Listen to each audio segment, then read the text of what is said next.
Hujan deras sebabkan sampah dan air meluap dari drainase Perumnas Tihu Ambon.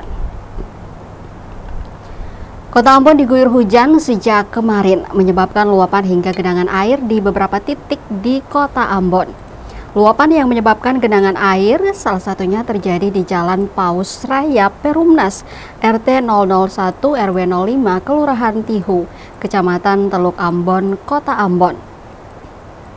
Pantauan tribunambon.com di lokasi Senin 4 Agustus 2025 pukul 11.20 waktu Indonesia Timur terlihat para pengendara baik roda 2 maupun roda 4 yang menurunkan kecepatannya saat melintasi genangan air.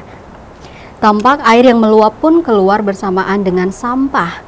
Para tukang ojek yang mangkal tak jauh dari lokasi itu mengaku resah.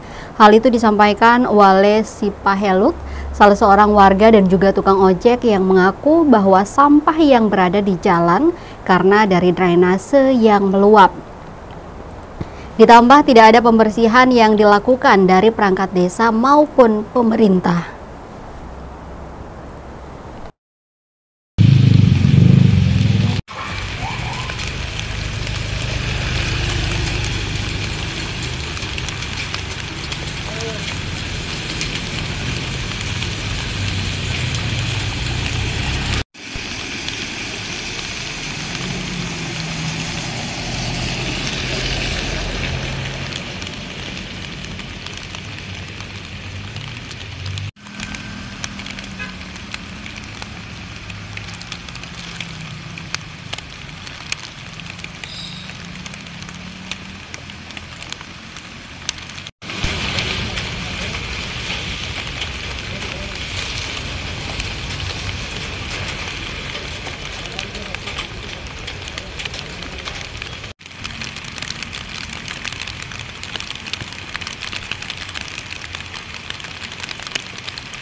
Download Tribun X sekarang, menghadirkan lokal menjadi Indonesia.